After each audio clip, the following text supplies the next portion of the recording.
গত কয়েকদিনে আহ, শ্রী শান্ত রায় তার বিরুদ্ধে বুয়েটের সাধারণ ছাত্রছাত্রীরা অভিযোগ করে আসছিল যে সেই সামাজিক যোগাযোগ মাধ্যম ব্যবহার করে বিভিন্ন আহ, উস্কানিমূলক কমেন্ট করছিল, যেগুলো সাধারণ ছাত্রছাত্রীদের সেন্টিমেন্টে আঘাত করে আসছিল। তার প্রেক্ষিতে তারা তার বিরুদ্ধে ব্যবস্থা নেওয়ার জন্য বুয়েট কর্তৃপক্ষের নিকট অনুরোধ জানায় এবং এক পর্যায়ে তারা গতকাল তাকে অবরুদ্ধ করে রাখে। পরবর্তীতে বুয়েট কর্তৃপক্ষের সাথে পরামর্শক্রমে ঢাকা মেট্রোপলিটন পুলিশ আহসানুল্লাহ হলে যায় এবং সেখান থেকে তাকে উদ্ধার করে থানায় নিয়ে আসে।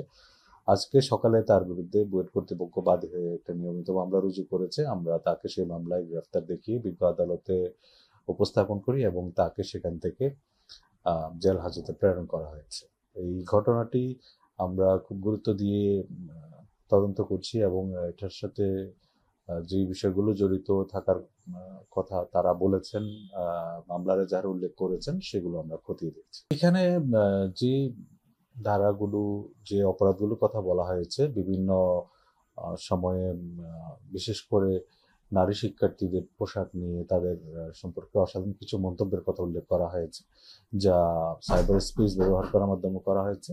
এটা সাইবার সুরক্ষা অধ্যাদেশের 25 এবং 26 ধারার কিছু অপরাধের সাথে সামঞ্জস্যপূর্ণ, বিধায় এই ধারায় তার বিরুদ্ধে মামলাটা রুজু করা হয়েছে। তারা ইতিমধ্যে আমাদের কাছে সেসব স্ক্রিনশট দিয়েছেন এবং সেগুলোর সত্যতা আমরা যাচাই করে দেখছি। এটাতে আমরা পুঙ্খানুপুঙ্খ সব বিশ্লেষণ করে তদন্ত কার্যক্রমটা এগিয়ে নিয়ে যাব।